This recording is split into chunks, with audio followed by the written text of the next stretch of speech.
साल 2011 जब ममता बनर्जी ने बंगाल से 34 साल के वामपंथी शासन को उखाड़ फेंका था, तो किसी ने यह नहीं सोचा था कि एक दिन दीदी का अपना ही किला इस तरह भरभरा कर ढह जाएगा। लेकिन आज 2026 में पश्चिम बंगाल की सियासत में जो हो रहा है उसने देश के पूरे राजनीतिक परिदृश्य को हिलाकर रख दिया है। क्या ममता बनर्जी की तृणमूल कांग्रेस का सच में वजूद खत्म होने की कगार पर है? क्या 19 लोकसभा सांसदों और 58 विधायकों की बगावत के बाद दीदी के पास सिर्फ एक ही रास्ता बचा है कि अब कांग्रेस पार्टी में अपना विलय कर लें? और सबसे बड़ा सवाल, क्या बंगाल को भाजपा की झोली में सौंपने के बाद अब कांग्रेसी दीदी को स्वीकार करेंगे? आज के इस स्पेशल वीडियो में हम किसी अफवाह पर नहीं बल्कि सीधे आंकड़ों, बयानों और इनसाइड स्टोरी के आधार पर बात करेंगे। समझेंगे कि कैसे सेलिब्रिटी पॉलिटिक्स और ध्रुवीकरण का जो दांव दीदी ने खेला था वो उन्हीं पर उल्टा पड़ गया। वीडियो को आखिरी तक जरूर देखिएगा क्योंकि बंगाल की ये जंग अब दिल्ली के गलियारों तक पहुंच चुकी है। आइए सबसे पहले बात करते हैं उन आंकड़ों की जिन्होंने टीएमसी को आईसीयू में लाकर खड़ा किया है। लोकसभा चुनाव 2024 में टीएमसी ने शानदार प्रदर्शन करते हुए 29 सीटें जीती थी। बशीरहाट के सांसद हाजी नूरुल इस्लाम के निधन के बाद यह संख्या 28 बची। लेकिन अब जो हुआ उसने ममता बनर्जी के पैरों तले जमीन खिसका दी है।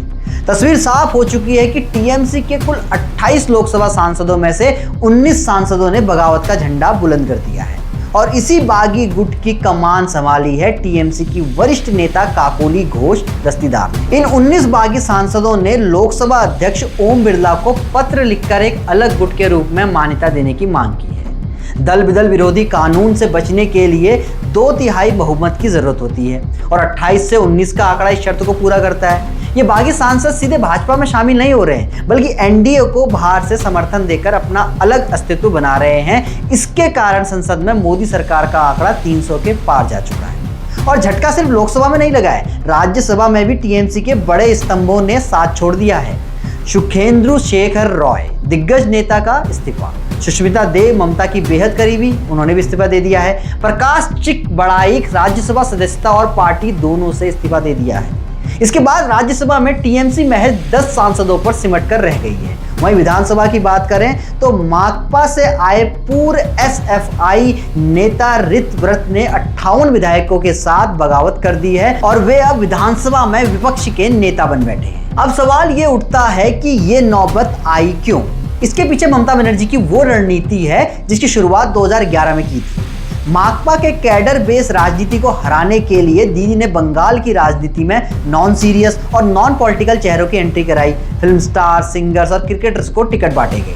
लेकिन संकट के समय में ये स्टार्स वफादार साबित नहीं हुए। जरा बागी सांसदों की इस लिस्ट को आप जरा देखिएगा। शत्रुघ्न सिन्हा आसनसोल, यूसुफ पठान जिन्हें अधीर रंजन चौधरी को हराने के लिए लाया गया था, दीपक अधिकारी यानी देव घाटल, शताब्दी रॉय वीरभूम जो लोकसभा में टीएमसी की डिप्टी लीडर थी, उन्होंने तो साफ कह दिया दीदी बदल गई थी, मैं खुद एक स्टार थी, मुझे टीएमसी ने नहीं बनाया।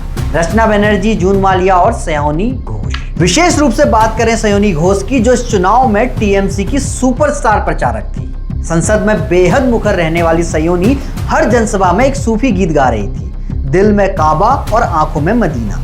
राजनीतिक विश्लेषकों का मानना है कि मुस्लिम वोट बैंक को रिझाने के चक्कर में इस रणनीति ने बंगाल के बहुसंख्यक हिंदू वोटरों का भयंकर ध्रुवीकरण कर दिया।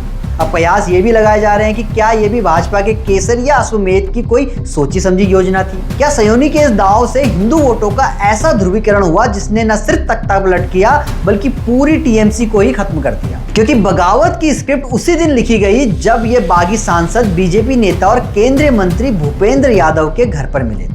महाराष्ट्र में शिवसेना और शरद पवार की एनसीपी को तोड़ने के बाद अब बंगाल में टीएमसी का यह हाल देखकर राजनीतिक गलियारों में एक ही चर्चा है, क्या दीदी अब कांग्रेस में जाएगी?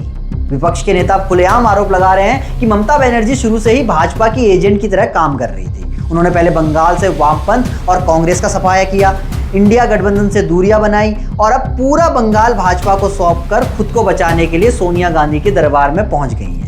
सूत्रों के मुताबिक कांग्रेस आलाकमान सोनिया गांधी और राहुल गांधी ने ममता और अभिषेक बनर्जी के सामने टीएमसी के कांग्रेस में विलय का प्रस्ताव रखा है। लेकिन यहाँ 3 बड़े सवाल खड़े होते हैं। पहला सवाल, क्या बंगाल के कांग्रेसी इस विलय को स्वीकार करेंगे?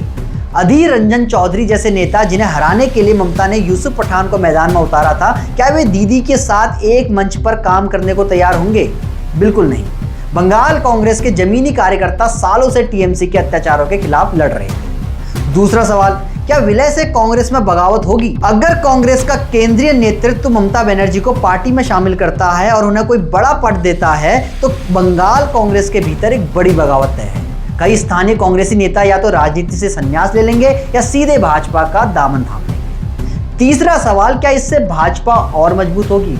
निश्चित रूप से। यदि टीएमसी का कांग्रेस में विलय होता है तो भाजपा इसे भ्रष्टाचार और तुष्टीकरण का महामिलन कहकर प्रचारित करेगी, जिससे हिंदू वोटों का ध्रुवीकरण और तेज होगा और भाजपा बंगाल में अजय हो जाएगी। फिलहाल आधिकारिक तौर पर दोनों पार्टियों ने विलय की खबरों को खारिज किया है, लेकिन राजनीति में जो दिखता है वो होता नहीं और जो होता है वो पहले से दिखता नहीं। 19 सांसदों की बगावत के बाद ममता बनर्जी का राजनीतिक वजूद खतरे में है। जिस गोदी मीडिया ने कभी वामपंथ के विरोध में ममता को सिर आंखों पर बैठाया था, आज वहां भी कमल दहक रहा है।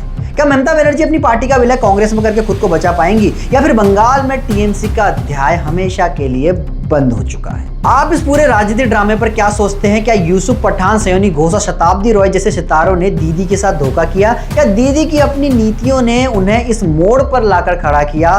अपने विचार कमेंट बॉक्स पर जरूर शेयर करें। तो जुड़े रहिए अनसुनी आवाज के साथ। आप हमें यूट्यूब पर सब्सक्राइब कीजिए, फेसबुक पर फॉलो कीजिए और हाँ, इंस्टाग्राम पर भी जरूर फॉलो कीजिए। धन्यवाद।